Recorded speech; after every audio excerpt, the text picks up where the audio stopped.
everyone! Today we're staying local again and we're going to take you on another Brighton beach wander, this week focusing on the 3 piers. The second half of the video will include some really cool crafting, so stay tuned for that. We hope you enjoy it. Right, so this morning we are going for a walk along Brighton's seafront. And we're going to have a look at some of the piers that are there. At the moment we're in front of the West Pier, which opened in 1866. It's one of 3 piers. Now, this pier was designed by the engineer Eugenus Birch, an amazing Victorian. There's not a lot left of it now. It's been battered and it's been on fire at some point. I don't think we're going to find much as we wander along the beach. Maybe a bit of driftwood, but that's because of Brighton's famous pebbles or shingle, which is very painful as you wander down into the sea in the summer. Certainly not today.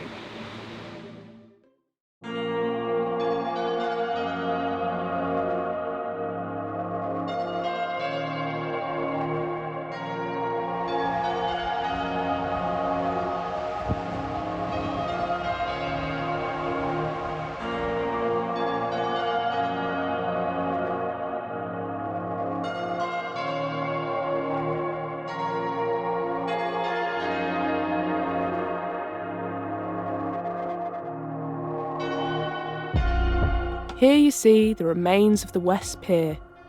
The West Pier had an open deck with only 6 small ornamental houses of oriental design, 2 toll houses and glass screens at the end to protect visitors from the wind and sun. In 1875 a central bandstand was added, and in the 1880s where the screens were built along the full length of the pier. There was also a steamer landing stage and a large pavilion at the end of the pier that was constructed. The structure fell into disrepair and then suffered from the ravages of the sea and eventually a fire in 2003.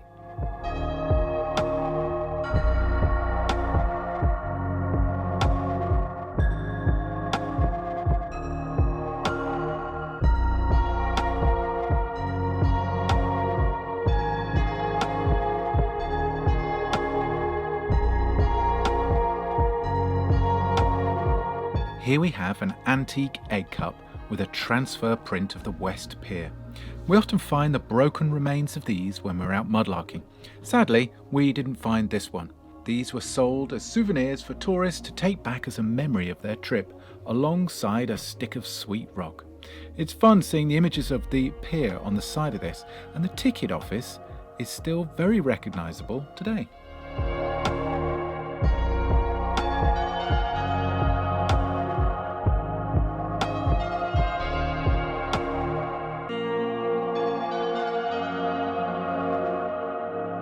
Here we are walking underneath the Palace Pier.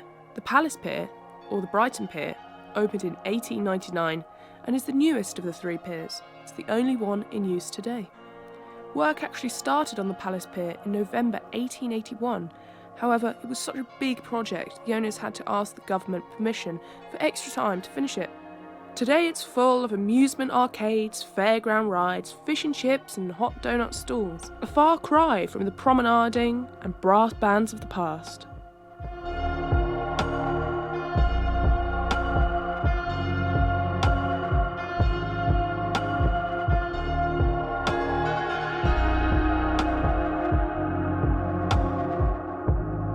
And finally, there was a 3rd pier.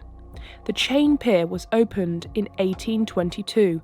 It was 350 yards or 320 metres long and 13 feet wide. It was basically a bridge between the cliff wall with 4 iron towers. The towers were made of huge slabs of cast iron. They were held out of the water 250 feet apart by clumps of Norway fir piles driven 10 feet into the seabed. It provided an easy platform for boats to leave on, which quickly became a tourist attraction.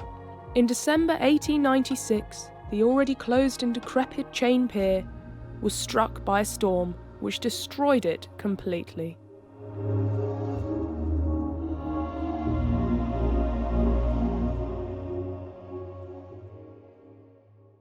Hello everyone, we hope you enjoyed that lovely wander along the Brighton seafront, exploring the piers. Now we're going to do a bit of crafting, and today we are going to make some spoons. Dad is amazing at spoon carving, and he's done all of these wonderful spoons here, and they are going to be on our Etsy store, so check that out soon. Yeah, today we're going to do something a little bit different with the spoons. We are going to be doing them using skateboards. So I have a bunch of old skateboards that I've used and broken, etc, etc over the years, and we are going to upcycle them and make some wooden spoons from them. So we hope you enjoy it.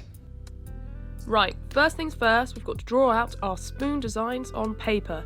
Another point worth mentioning is, of course, we removed the grip tape from the top of the skateboard using a heat gun before starting. Just going to cut these out now, and then we're ready to draw around them on the skateboard. I've gone for a round bowl, whereas Dad's is a little more narrow and pointy.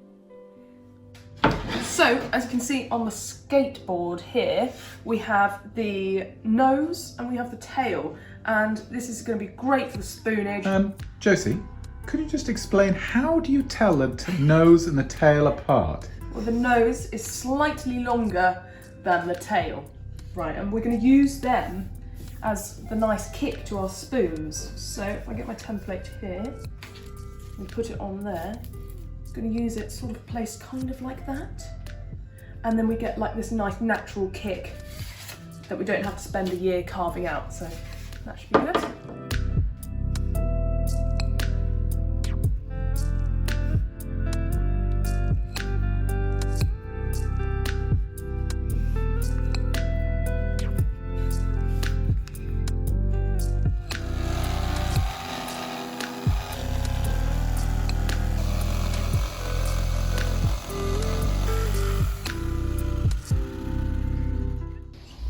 So we've got our basic shapes here now.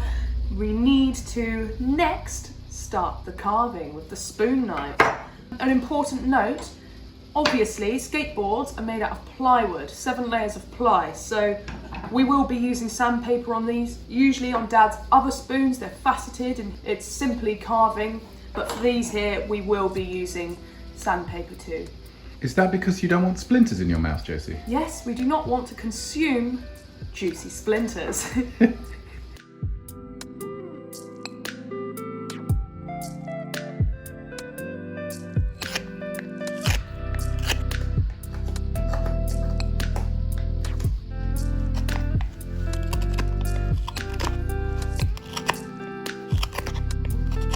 Last couple of bits and then we will sand it all up. Sand it? Yeah. I have to say, carving something from plywood is a lot less forgiving. Normally carve green wood, it carves like butter. Yes, it's quite hard on the hands, but we're reusing a broken material. And it's gonna look juicy. Sanding and shaping complete. Sand phase 2 begins.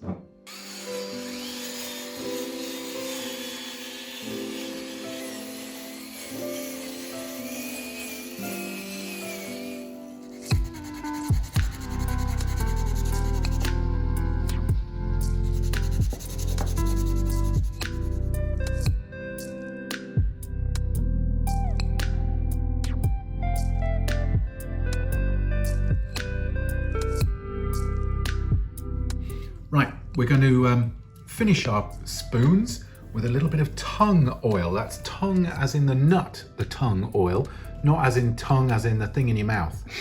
Okay, Josie? So, tongue oil, we should say, is made from a nut. So anyone that has a nut allergy can't use this. But tongue oil is also food safe, and you can see it just makes it pop a lot more.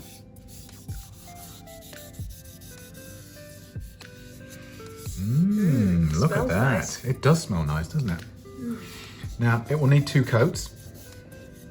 So you can do the other coat, Josie. Yep. And we're going to use this for Jaffa, our cat, for her biscuit bowl, aren't we? Yep. Jaffa's biscuit spoon. Yeah, she eats a lot of biscuits. And here we have it, the finished spoon results. Now they're far from perfect, but I actually really like their quirkiness.